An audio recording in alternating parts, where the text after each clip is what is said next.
Sir कोई distance वाली जगह पे जो शहर से दूर हो वहाँ पे अपना कोई घर बनाए जो कि वो अफोर्ड ही वही कर सकता है, थोड़ा डिस्टेंस वाला एरिया, तो उसको क्या डिसएडवांटेजेस होंगे एज़ कम्पेयर टू के जो शहर के करीब हो?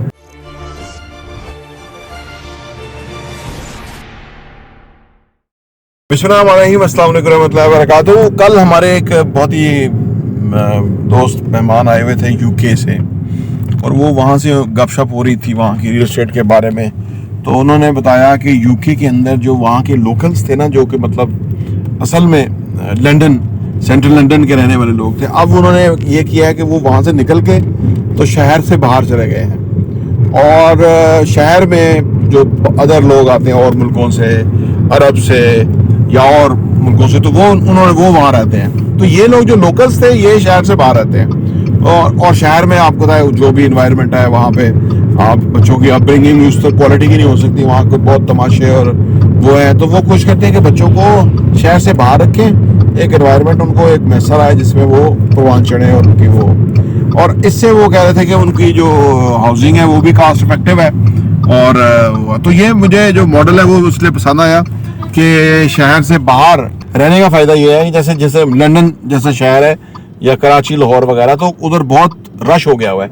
अब इतने रश के अंदर रहना और वहाँ की जो सारे मसाइल हैं उनको फेस करना ज़रा डिफ़िकल्ट होता है। तो इसलिए ये मॉडल इस हवाले से तो सही है कि आप एक तो चीप हाउसिंग भी होगी और खुला एरिया भी होगा, और ये होगा।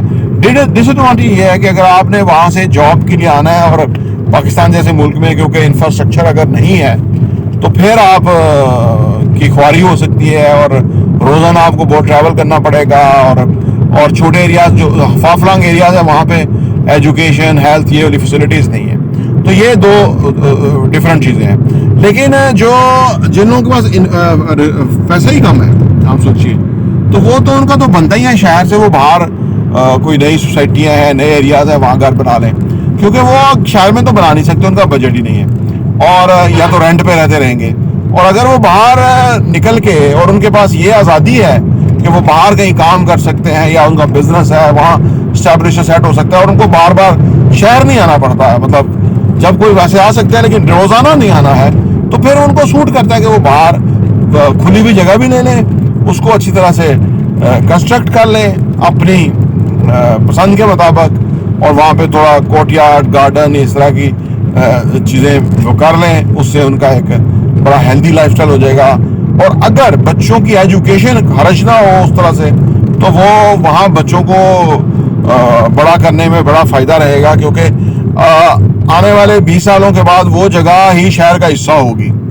तो अब आपको इतना सारा जो है ना टाइम मिल जाएगा इजीली रहने में। तो ये अपनी अपनी चॉइस है, अपने अपने बजट है, अपने अपने सोचने का अंदाज है, क्योंकि रियल एस्टेट में ना एक के लिए जो एडवांटेज है दूसरे के लिए वो डिसएडवांटेज है। इसी वजह से लोग चीज़ें बेचते खरीदते रहते हैं। एक चीज़ एक बंदा बेच रहा है, उसको कोई डिसएडवांटेज लग रहा है, वो डिसएडवांटेज दूसरे को एडवांटेज लग रहा है, और वो आ रहा है उसके अंदर।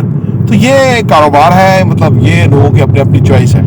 तो लेकिन जो लिमिटेड रिसोर्सेज वाले लोग हैं वो तो बड़े शहरों के अंदर घर नहीं बना सकते, या अकोमोडेशन नहीं उनकी बन सकती, तो वो फिर फार फ्लॉन्ग एरियाज के अंदर विद मिनिमम या लेस इन्वेस्टमेंट वो ज़रूर कुछ ना कुछ बना सकते हैं जो कि उनके बाद में काम आए।